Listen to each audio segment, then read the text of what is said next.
Welcome to In the Community. My name is Wayne Albert Glusker, and I'm proud to have with me today our guest, Ed Pansullo, who is the chairman of the board of Books Aloud.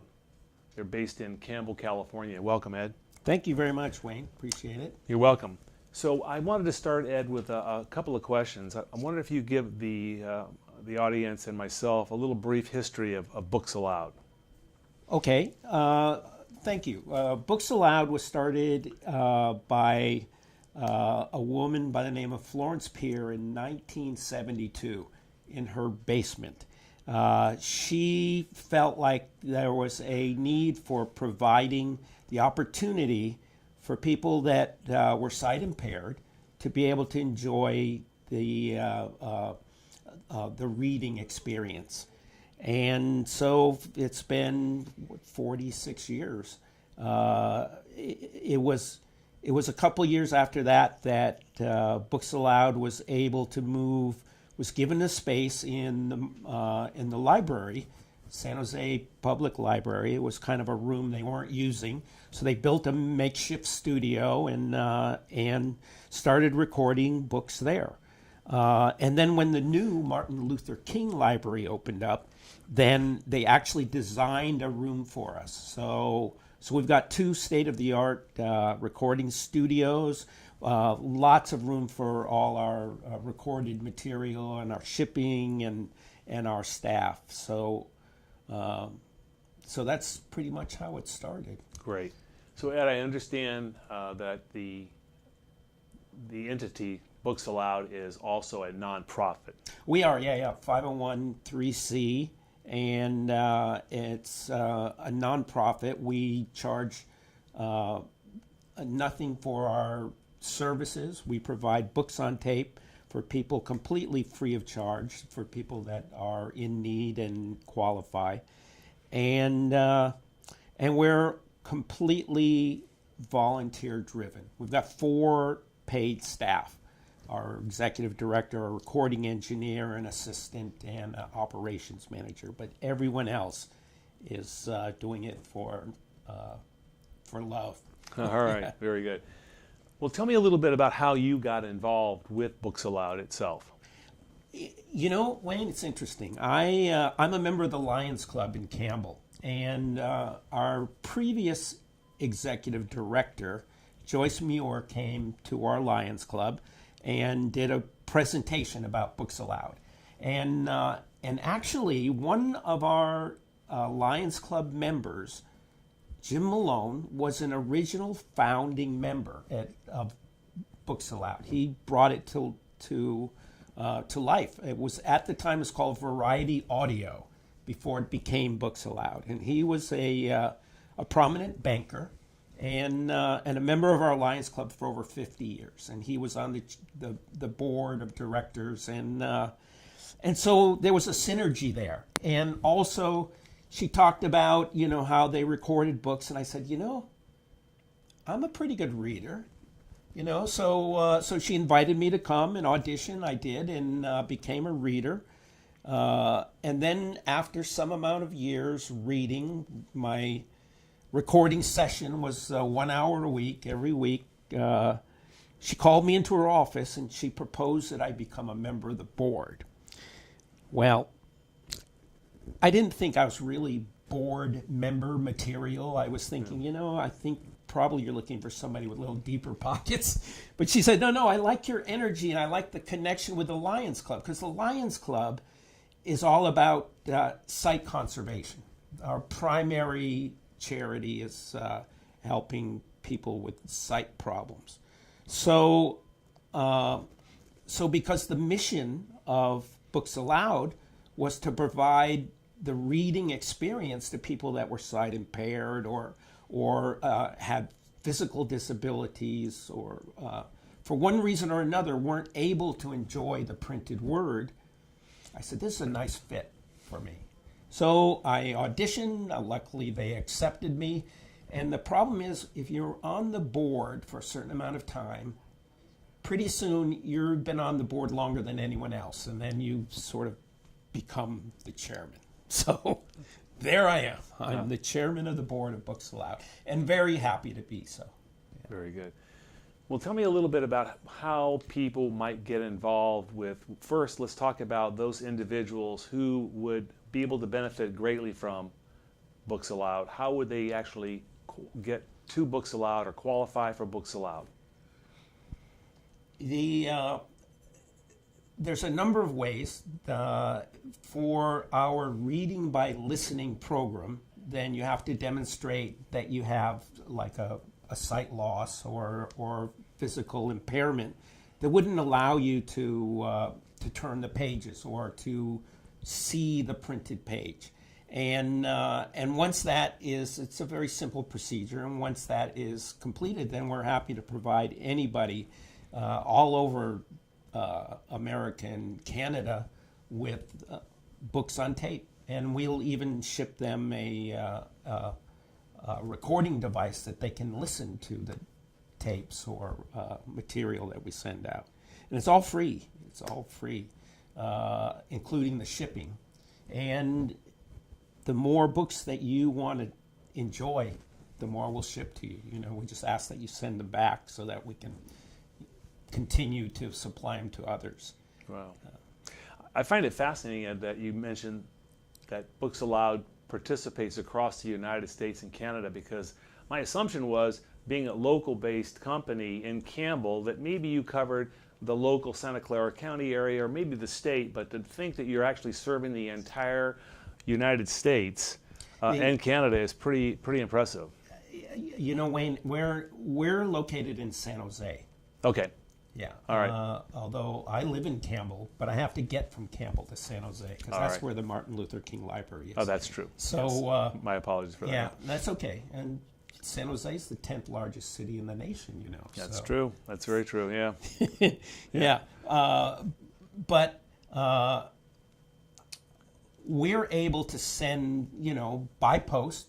We're given a pretty substantial discount on shipping if we're shipping to people that are sight impaired. In fact, it's very substantial. Wow. You know, because we're able to, because that's a federal opportunity. We record the Lion magazine and ship it all around the world. There's over 100 lions around the world that are sight impaired that we are able to send them, and they're able to enjoy the Lion magazine every month. Interesting. Well, let's get to the other part of Books Aloud, and that is actually people spending their time volunteering to be part of Books Aloud by actually reading a book that will eventually be enjoyed by somebody not only in the local area but somewhere across the United States. How does one get involved in doing that? If you want to be a reader, then you must audition, and if you have the skills, then we're happy to have you. We keep our recording studio working 5 days a week, 8 to 5, primarily split into 1 hour sessions. So that's quite a few opportunities for readers, and we try and keep it cracking. You know, our recording engineer gets in there and he doesn't leave until end of day. And so because of that, we have 8,881 titles on the shelves available for people that want to enjoy one of our recorded books. And so we have, I think, in the neighborhood of 2,400 clients. So there are a lot of people asking for the books that we record, and and that go through them voraciously. And there are some readers that have favorite readers, listeners who have favorite readers. So they kind of like hope that they get that same reader that recorded that John Grisham book. If they're going to get another grunt because they like mysteries, So it's kind of fun. I learned that from a client recently, who was a young woman who, as a young girl, and she's totally blind, was a client for years, and she confessed to me. She said, there were some readers I liked better than others. And in her case, she liked hearing a woman's voice for the books that she enjoyed. And so I hadn't thought about that before. There's a lot of things you don't think about when if you're not sight impaired. So that was interesting to me. I was hoping she'd say, "Oh, you were my favorite reader, Ed." But that was interesting. And we've had a lot of really very talented readers over the years. Lee Weimers was a reader for us for years and years. Yes. Brian Adams, who's a television personality, was a reader. There's a woman named Virginia who's the head of the drama department at West Valley College that takes time out to come over and read. She's a wonderful reader. Patty Gassman, who's a local actress and acting teacher. So many of our books have some pretty familiar voices and some really good readers. Very interesting. I would like to also ask you, Ed, how is it that Books Aloud determines the book that they're actually going to be reading? So, for instance, do you have a category of children's books that you stick to? Are there certain mysteries you stick to? And who is it that determines that? And on top of that, approximately how many titles are you adding to your collection every month, approximately? That varies on the books that we're recording, because it's quicker to record a children's book, naturally. I've done 3 children's books in a session. But a Jean Le Carre book that I was working on took 6 months. So it's a process that varies from book to book. But you also asked me how they chosen. Well, a lot of it is on demand. If there are people that are mystery enthusiasts, then we try and replenish our stock of that. If there are people that like biographies, if there are people that like cookbooks, then that's what we're going to do, because we want to create the material for the clients that what they ask for. So how many titles do you think you're adding every month to your collection? Oh, probably 100, I would have to guess, including children's books. And because once it's recorded, then it has to be proofread, and it has to be, everything is digital now. When I first began, everything was literally on tape. And once they recorded it, it was in a cassette format, and we could ship it out right now. Now everything is MP3, and it makes it easier to store the material that way. I hope one day we'll be able to send out the material in a digital format, so we don't have to get a box and write out the address. We can send it to people. But not all our clients have computers or are able to access computers. So we're going to cling to the opportunity still to send out cassettes, so that people can enjoy it. With a cassette player, the thing is that unlike a CD, you can start a recording and then stop it and restart it right at that point. With a CD, that's very difficult to find that spot, especially if you're sight impaired. How are you going to go back to that spot where you stopped listening to tune back in again? So the cassette players have large buttons, easy to find and easy to operate, easy to stop and start. So that's a format that's worked very well for many of our clients. Okay. So that's something I didn't know personally. I was expecting that you were going to say that we do everything on CDs, but you're right about the fact that it would be much more difficult to be able to find a place being sight impaired on a CD versus a cassette tape, which is a simple button push. Moving on to the next question is, because Books Aloud is a nonprofit and is supported by donations. How is it that Books Aloud solicits donations, and how could someone who might be viewing the show today get involved in supporting Books Aloud? Well, we are entirely reliant on donations from service clubs, from foundations, from individuals, from anyone that has an affinity for what we do. There's a number of different organizations that have supported us over the years. We've gotten grants from the Sharks Foundation and from the West Valley Federated Women's Club and from the Kiwanis and from the various Lions clubs. But it isn't nearly enough. And we have someone that writes grant proposals for us to different foundations that may find a connection with what we do and the kinds of charities that they support.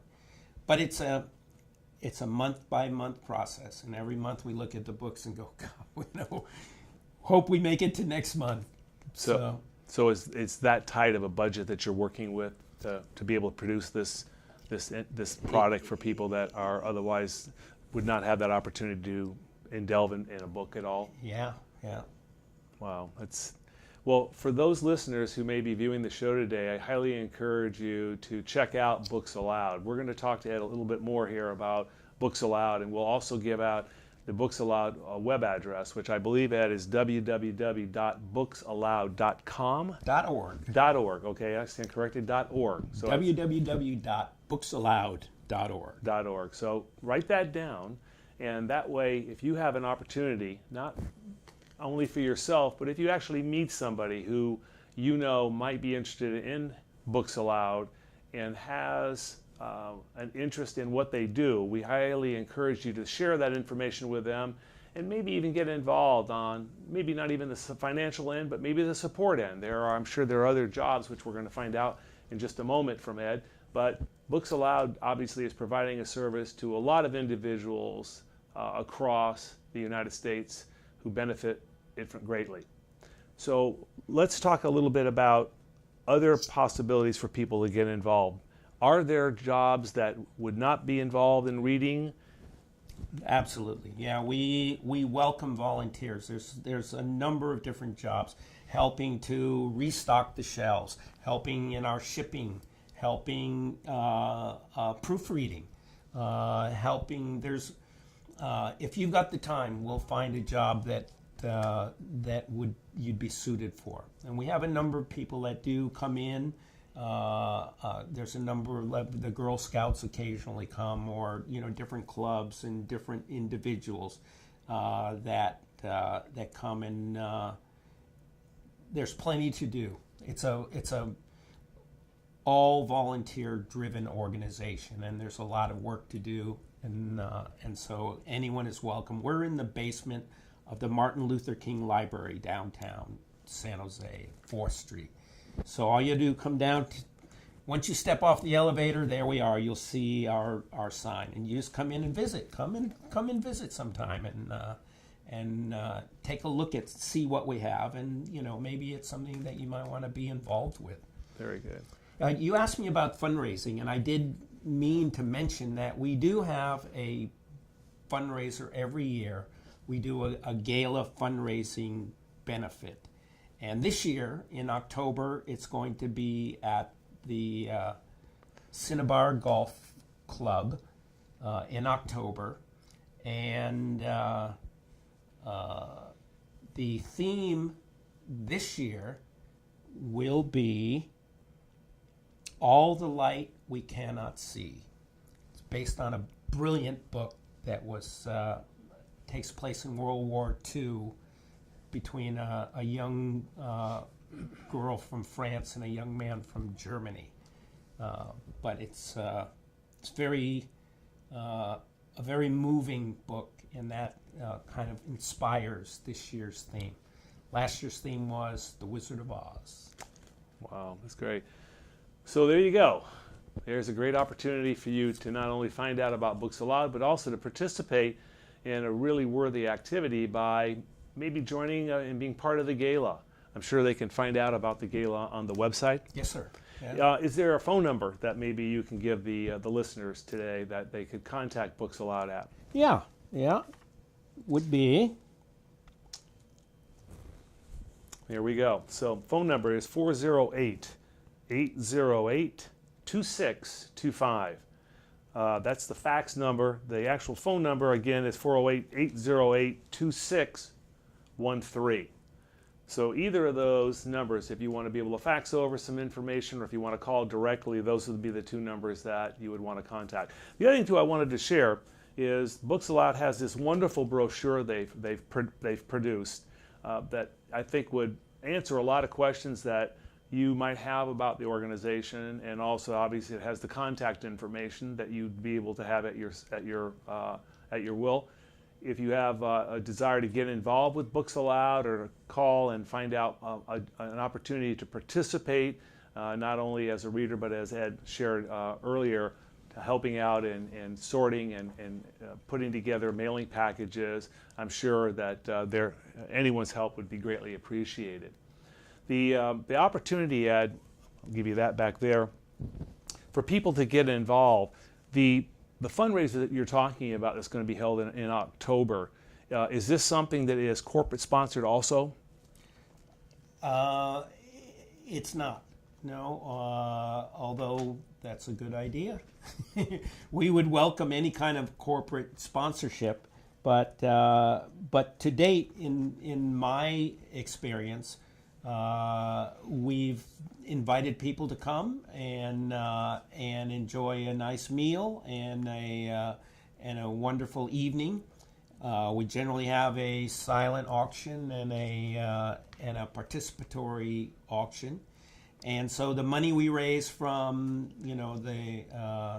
from ticket sales and the auctions are what sort of we yield from the fundraiser.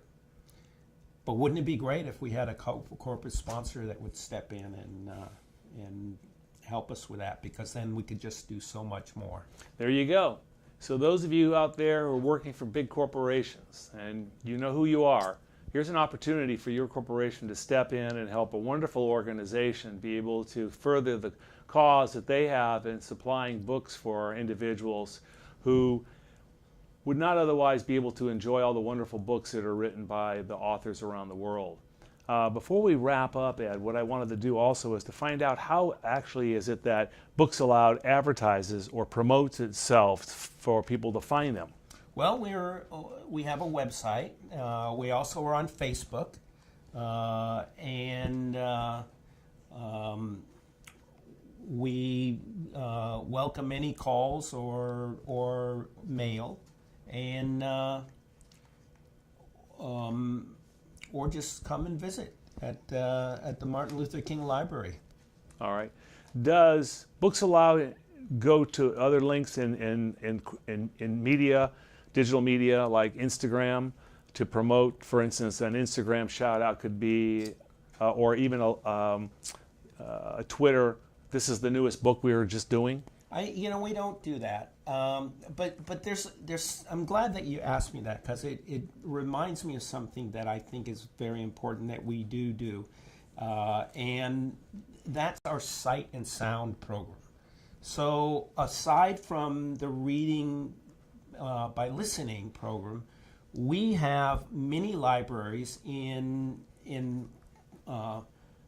dozens of schools around the Bay Area, where we provide a mini library and a recording device so that students in school who have the need can get the book, read the book along, and listen to it at the same time. And it's proven that it's been able to improve their reading comprehension level by 2 grades within a year, because they're using multiple senses in order to do that. And we're using Nooks.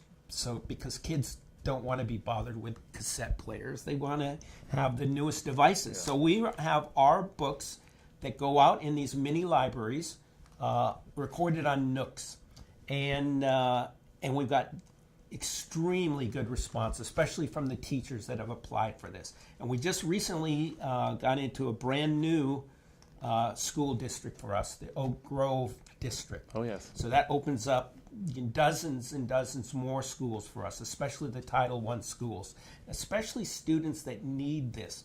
It's so cool to be able to see students and hear stories about how, they struggled in school, and then after being able to get this help, have gone on to graduate with honors and go on to college. So that's great. That to me is very gratifying. That's great. Yeah. Well, there you go. So here's an organization, Books Aloud, that's doing a couple of different wonderful things. You just heard Ed share the opportunity for Sight and Sound, how that particular program helps able-bodied students to really accelerate and become a better student. And from obviously being a better student, they become a better person in their life. Then we have the other end of the story of the Books Aloud, in offering the opportunity for people who would not otherwise be able to enjoy books to be able to take part of that. So thank you for joining me today. My name is Wayne Albert Glusker with Ed Pansullo, and this is In Our Community.